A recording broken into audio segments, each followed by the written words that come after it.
Hey everyone, it's Charlene. Thanks so much for joining me here over on the Picket Studios YouTube channel. We are going to be making a really fun card today using the Play is Good stamps and dies. These are just adorable. You have that tree house with all of those cute little people and lots of really nice greetings. We're also going to be using the 4Dad Sequin Mix Plus, as well as the Slimline Short Grass die and the 52 Layers of Clouds stencil. This is going to be an A2 sized card, so it's going to be 4 1/4 by 5 1/2, and you can see I'm using the centermost cloud there from the 52 Layers of Clouds stencil, and I'm using some light blue ink, and I'm just going around it with my blender brush there to get a really light outline of the cloud.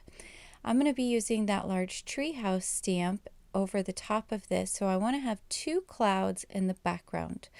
And so I'm layering that other cloud. I've kind of turned the stencil around a little bit.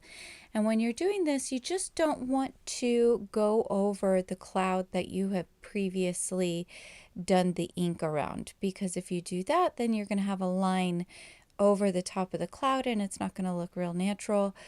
So when you're doing this, try and think about what you want to have as your topmost cloud, and then you can move the cloud around along the way.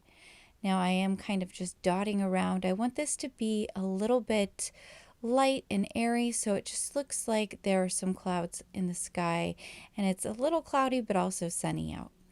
I've taken the Slimline Short Grass die, and I have die cut from white cardstock here, and I'm coming along with this yellowish green ink, and I'm using my blender brush here just to make sure I get a really nice solid coating of that ink. And then I'm going to come in with a darker shade of green that has less yellow in it. I like to do these 2 tones together when I am doing grass, because I think it gives the grass a little bit more dimension. And you can use the same brush, just wipe it off in between. I do like to tap off my brush before I put the darker color on there, just so I don't get any really bold marks. I kind of want it to be not super noticeable that there is a difference between the light green and the dark green. So now I'm just doing once over all the way across to kind of blend the two together a little bit.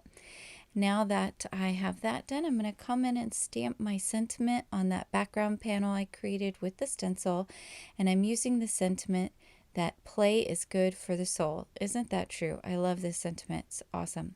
So now I'm coming in here with some of the black hybrid ink from Picket Studios. I love this ink. It is perfect for Copic marker coloring, watercoloring, you name it. It works so well. So I've got my stamp covered there, and I'm going to get it pressed down, and I'm going to leave my stamp in my MISTI, and you'll see why once I'm done with my coloring. I am going to speed up my coloring here, but I'm going to go through most of it.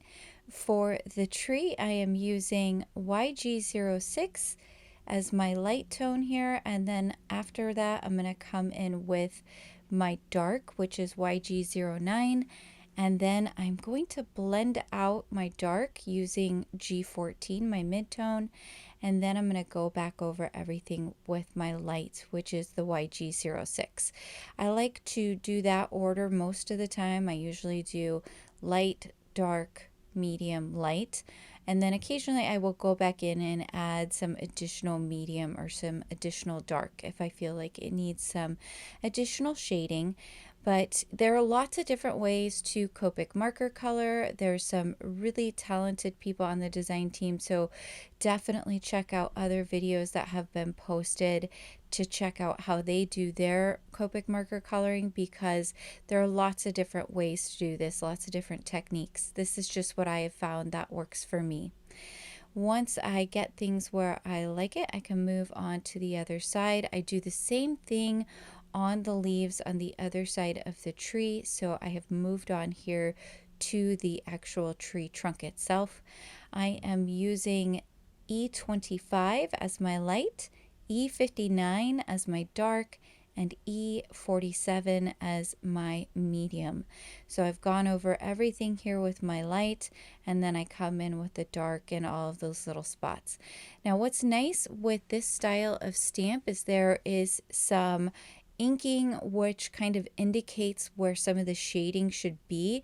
So I find that really helpful. I go in and I use my dark in those areas, and then I can blend out from there with my medium. For the actual tree house, I'm using two colors. I'm using R37, and then for my dark, I'm using RV69. I showed a little bit of it there, and then I just did the entire rest of the house that same way. For the railing as well as the landing there, I'm using some blues. I'm using B45 and B99. I think the red and the blue go really well together, and it just creates sort of a colonial style, I think, of treehouse. I don't know, I thought it was really cute. This was such a fancy treehouse. I thought it needed some fancy colors on it. So once I had that done, I'm going to come in and do my roof here. And I'm using some cool grays for the roof. I'm using C3, and then for my dark C7 and my medium C5. And then I do color in the chimney pipe with some C1. Right about here, I noticed that I missed that top little part of the tree in the background there. So I am going to come in and go back over that with my YG06 and my G14. It's kind of a smaller little space, so I only needed to color in a little bit. Coming in here with some brown on the rope ladder, and that's going to finish off the coloring for the card. Now I had mentioned I left my stamp in my MISTI. I love doing this. I love to take my cardstock once it's all colored, put it back in the MISTI. I'm very careful to make sure that I have it right in the corner where I initially stamped, and then I like to restamp my images. I find that that gives me a really nice crisp black solid outline, because alcohol inks can kind of dull the stamped ink a little bit when you're coloring all over them, and doing that second stamping just really makes them pop. I've cut out my treehouse with the coordinating die, and now I'm using some double-sided foam adhesive. Now Picket Fence Studios has this in rectangles as well as rolls. I think it's an awesome product. It's sticky without being too sticky, so you can easily get it onto your pieces without it sticking to your fingers like crazy. And then you can also have a little bit of reposition time, which is really nice. Now I've taken my grass there that I ink blended earlier, and I'm going to glue it to my card panel. I did take the background and glue it to an A2 sized card base, and I cut it so that there's about a 1/16 of an inch of white space around it. Once I get some liquid adhesive on the back here of the grass, I can go ahead and glue that down. Now something else you can do with your die cuts is you can use that double-sided foam. You can actually die cut directly out of it. I had some little bits and pieces that I wanted to use up. That's why I have several on the back of the treehouse rather than going in and just die cutting a piece. So I went ahead and put the treehouse down on my card. It's so cute. I love this set. It's just adorable. And now I'm taking another piece of that ink blended grass and I'm gluing it to the top of the treehouse.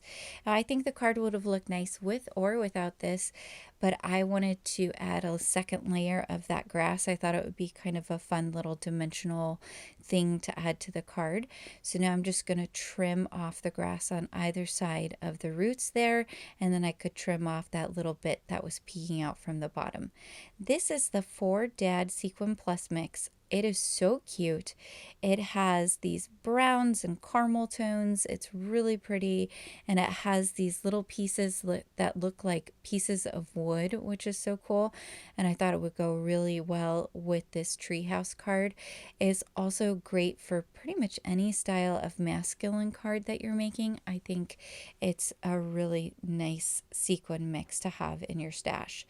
So I did off camera go ahead and stamp and color one of the cute little people. I stamped this little girl. I thought she was adorable and colored her in and then die cut her. And I've popped her up here with some of the foam, and I'm going to have her sort of hanging off the landing there, getting ready to go and play inside the treehouse. Once I get her down, that finishes my card. I hope you guys enjoyed this video today. I hope you found some useful information. Please do join us over in the Picket Fence Studios Facebook community.